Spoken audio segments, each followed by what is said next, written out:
Hi there, I'm Lenn Woolston, sci-fi fantasy writer, blogger, and nerd, and thanks for stopping by today. So chances are, if you are watching this, that you have a manuscript, a novel, a story idea that you are struggling to finish. So today we're actually going to talk about my tips and tricks to get you to finish that first draft and be on your way and another step closer to getting it into the hands of audiences. So if you follow me on social media, and you should, I'll put my links down below so we can follow each other. But if you follow me, you'll know that I recently finished a manuscript and I was able to do it in a very short period of time. So I want to go ahead and give you my tips and tricks that really worked for me to be able to get that draft done and do it in a very timely manner while maintaining the story that I wanted to tell. Number 1, planning is essential. So I know that there are some of you out there that say, gosh, I don't plan. I just fly by the seat of my pants and just get the story out there and it just tells itself. Well, I have news for you. A little bit of planning is required for you to be able to get that idea to be formed in your mind before you're able to finish the story. So having just even the smallest bit of an outline will help you in the long run, because most of the time when you find that you're stuck writing your story, it's usually because you are lost and you don't know where it's going. So having an outline, having some semblance of a plan is definitely going to help you succeed. Number 2, create your ideal writing environment. So there are some of us that thrive on being in coffee shops or to be in libraries, and so it's like you need to be around people while you get in the zone. For some of us, we have to have our own space, our own place that we are able to lock away and just try to finish this story and not worry about the outside world. Whatever works for you, try to find an ideal writing environment so that you're able to really focus on what you're doing and that you're surrounded in the best environment to get those words on the page. Now, I will give a disclaimer that some of you are going to have a hard time with finding that environment because your ideal isn't part of your reality. I know, as a mother of 3 and also having just the craziness that goes on in my house day to day, that it was definitely hard for me to find that ideal writing environment. So I actually had to adapt because I'm normally a morning person, early bird, but I had to transition to become a night owl because writing when my kids were sleeping was the best for me. And so I actually had to adapt to get that ideal writing environment, and you may have to do the same. Number 3, find accountability. So when I was drafting this manuscript, I definitely had to lean on my critique partner. I had I can't even tell you how many times that I was sending her emails and that I was going ahead and just trying to reach out to her any opportunity I had when I was stuck. And it really helped because she was also finishing her manuscript, and so we were able to text each other and say, hey, what's your word count at? Hey, have you written anything today? And having that accountability, knowing that there's somebody holding you accountable to making sure that you're doing something, puts the pressure on you, but it also encourages you. So definitely try to find an accountability through your critique partner. Maybe it's your spouse, maybe it's your friend. It doesn't even have to be somebody necessarily that is a writer, but somebody that you feel comfortable with, that they're going to be checking up on you and knowing what your status is. Number 4, stick to your schedule. So like I was talking about your ideal writing environment, you want to have your ideal writing time. Some of us are early birds and we need to get up early and do the writing then. Some of us need to stay up way later than we should just to be able to get those words in. And again, disclaimer that you may have to adjust depending upon what is going on in your life. I mentioned earlier that I had to transition to being a night owl, so I had a set time from 9 p.m. to 11 p.m.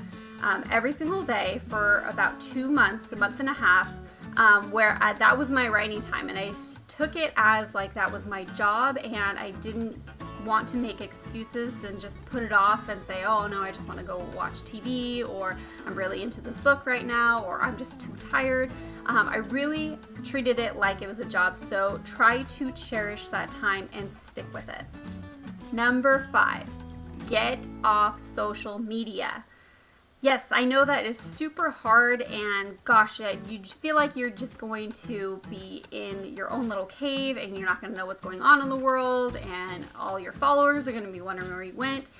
And you know what? Take a breather. It's okay. They will still be there. You can even say that, hey, I am going away for a little bit because I need to finish this project, so that they know that you didn't just up and leave them.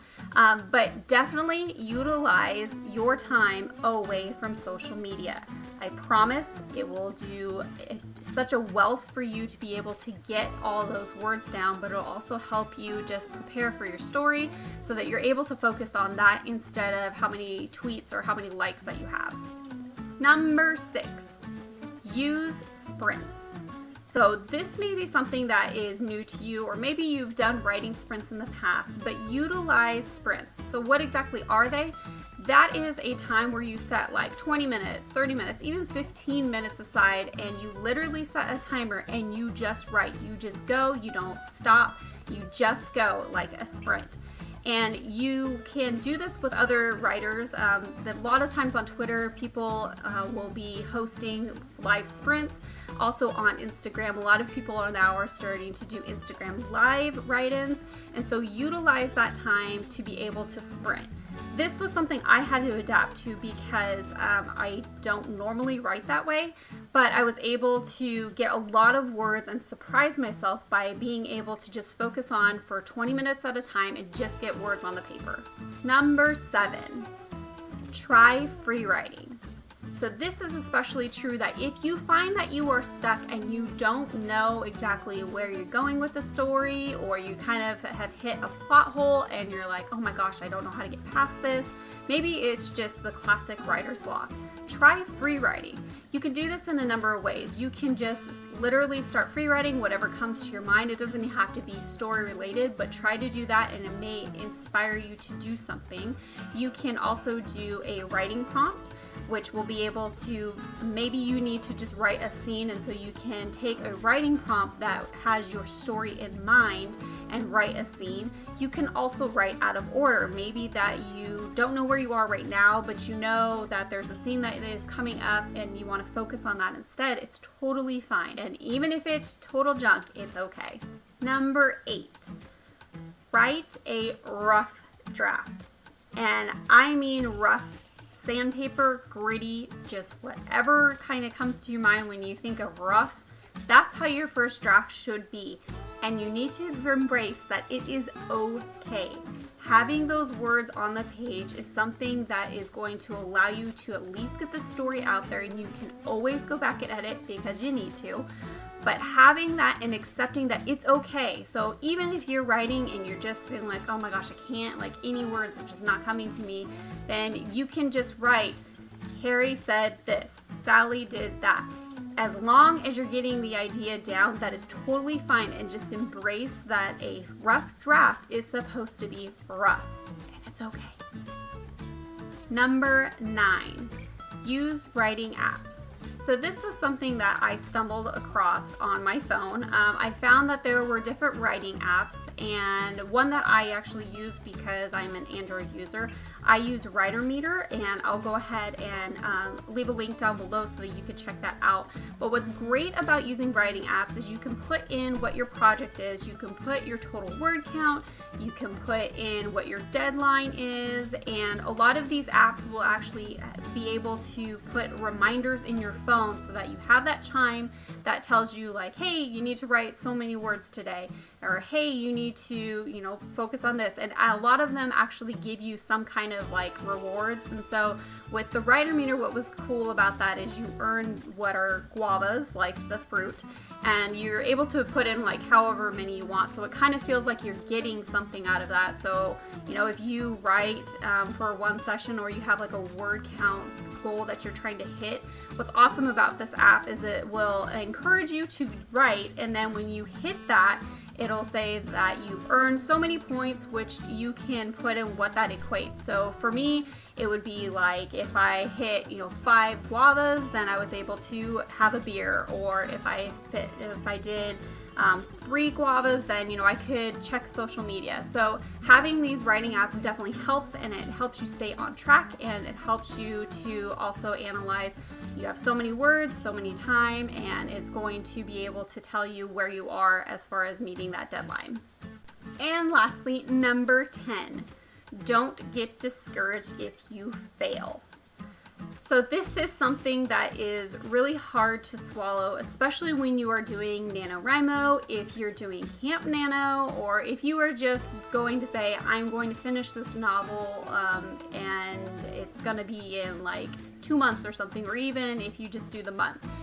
And let's say that time passes and it comes to that day when it's supposed to be done and it's not. Don't feel discouraged. Don't feel like, oh my gosh, I just screwed up, and then go hide. Like, we don't want that.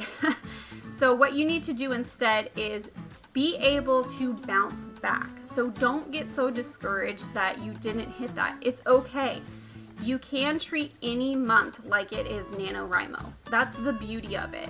There's nothing that says that you can't do this in this month. So it's very much like when you're trying to hit any goal, like let's say you have, a weight loss goal, or you have some other goal in mind, and you're on track, and then you find that you're failing, and you should have been where you thought you were going to be at this date, and you're not. Don't get discouraged. Allow yourself to be able to make mistakes. We all do. And just pick yourself up and to keep going. The biggest mistake that you can make is to stop writing, to feel like you don't matter, to feel like nobody's going to care, because those are all lies. Your story is important, and the world needs your story. So definitely don't let that doubt, don't let the negativity get in the way, and instead don't be discouraged, but keep writing. So those are my 10 tips and tricks on how to get your manuscript done fast. If you have any of your tips and tricks that I didn't mention, go ahead and leave them in the comment section below. If you are participating in Camp Nano and you need to find other people, or if you just want accountability, go ahead and chat down below. I will definitely help to keep you accountable, so you can follow me on social media or leave a comment down below, and I will do my best to be able to encourage you to do this, because you got this, we can do this. Well guys, I hope you have a fantastic week, and until next video, bye!